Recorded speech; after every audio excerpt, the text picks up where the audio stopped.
Assalamualaikum warahmatullahi wabarakatuh. Saya Udan Rahman dari Teknik Mesin 21B. Saya akan menjelaskan tentang pengkondisian sinyal dan akuisisi data. Nah, kita mulai dengan pengkondisian sinyal.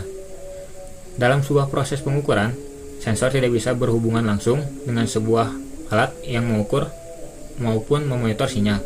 Ini dikarenakan beberapa hal. Yang pertama, sinyalnya yang lemah. Yang kedua, sinyal tidak sesuai. Dan yang ketiga, terdapat gangguan dalam sinyal tersebut.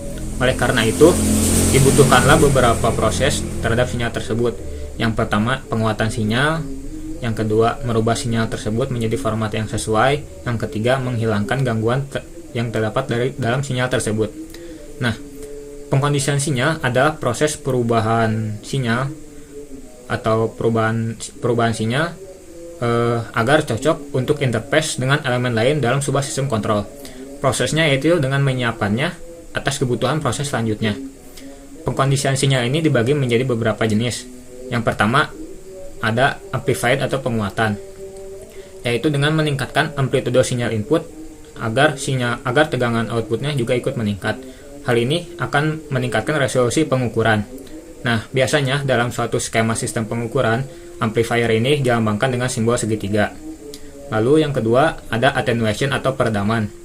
Nah, peredaman ini yaitu mengurangi amplitudo sinyal inputnya apabila tegangan outputnya lebih dari 10 volt. Hal ini untuk mencegah tegangan DAC. Lalu yang ketiga ada filterisasi atau penyaringan. Nah, filterisasi ini prosesnya yaitu menghilangkan kebisingan yang tidak dibutuhkan dalam sebuah rentan frekuensi, atau bisa juga mengambil rentan frekuensi tersebut dari sebuah pengukuran. Yang keempat, ada linearisasi. Nah, dalam perancangan pengukuran, biasanya keluaran sensor itu memiliki sejumlah pilihan karakteristik terhadap variabel prosesnya. Biasanya juga, input dan output itu tidak linear atau tidak berbanding lurus. Oleh karena itu, dibutuhkanlah sirkuit penglinearisasi agar output tegangannya bisa linear terhadap variabel prosesnya. Yang terakhir, ada konversi. Hal ini dilatar belakangi karena kebutuhan sebuah pengkondisi sinyal dalam bentuk varian distrik tertentu dalam bentuk yang lain. Nah, selain itu juga dikarenakan ada beberapa sensor yang prinsip kerjanya yaitu mengubah besaran resistansi menjadi variabel dinamik. Oleh karena itu, dibutuhkanlah sebuah sirkuit yang bisa merubah perubahan resistansi tersebut menjadi sinyal-sinyal atau tegangan listrik yang sesuai. Selanjutnya, saya akan membahas tentang akuisisi data. Nah, akuisisi data dalam sebuah sensor adalah sebuah proses perubahan data dari sebuah sensor menjadi sinyal listrik atau data analog menjadi sebuah tegangan atau besaran listrik, yaitu data digital. Biasanya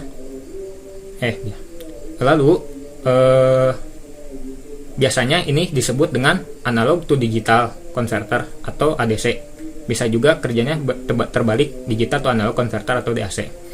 Nah, akuisisi data ini berfungsi untuk mencatat atau mengukur sebuah sinyal yang diperoleh dengan dua cara. Yang pertama yaitu mengukur besaran listriknya secara langsung, bisa berupa tegangan AC maupun tegangan DC, bisa dari frekuensinya maupun tahanannya. Selain itu juga bisa dengan mengukur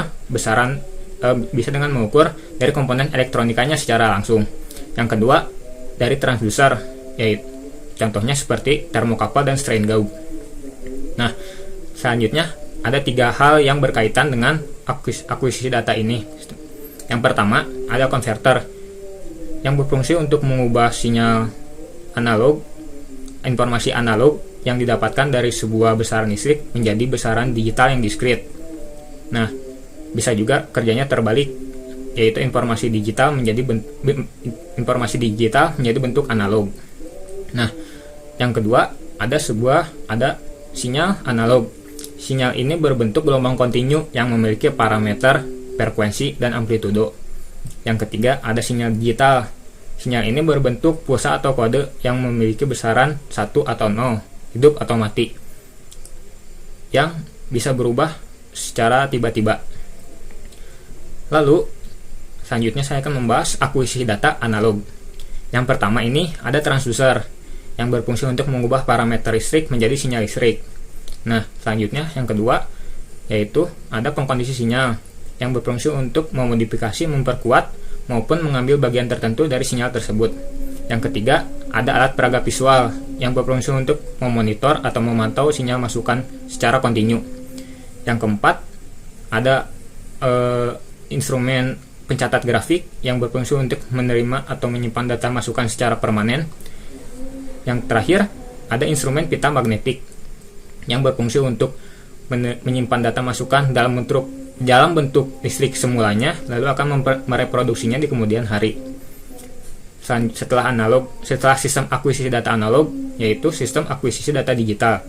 Sama seperti sistem akuisisi data analog, yang pertama ada transducer yang berfungsi untuk mengubah parameter fisik menjadi sinyal listrik. Yang kedua juga ada pengkondisi sinyal yang berfungsi untuk menunjang kerja transducer tersebut. Lalu di ketiganya ada perbedaan, yaitu yang di akuisisi data digital ini adalah sebuah scanner dan multiplexer yang berfungsi untuk menerima sinyal masukan analog lalu menghubungkannya ke alat pencatat secara berurutan. Yang keempat adalah ada sebuah sinyal converter yang berfungsi untuk mengubah sinyal masukan yaitu sinyal analog tadi menjadi ke bentuk yang bisa diterima oleh alat perubah analog to digital. Yang selanjutnya ada perubah analog to digital, analog to digital itu sendiri atau analog to digital converter yang berfungsi untuk mengubah sinyal masukan analog yang sudah dirubah tadi menjadi besaran digital. Lalu selanjutnya yang terakhir ada sebuah alat tambahan, yaitu terdiri atas instrumen-instrumen yang berfungsi untuk pemrograman sistem dan pengolahan data digital. Nah, untuk analog to digital converter ini bisa disebut sebagai sebuah rangkaian elektronika yang berfungsi untuk mengubah informasi analog menjadi bentuk digital. Biasanya ini terdapat dalam sebuah sensor yang berbasis microcontroller. Cara kerjanya yaitu ada 3. Yang pertama ada sampling. Sampling ini adalah sebuah proses di mana pengambilan sampel dalam rentang frekuensi tertentu. Nah, data yang dihasilkannya biasanya disebut dengan satuannya yaitu SPS atau sampling per second.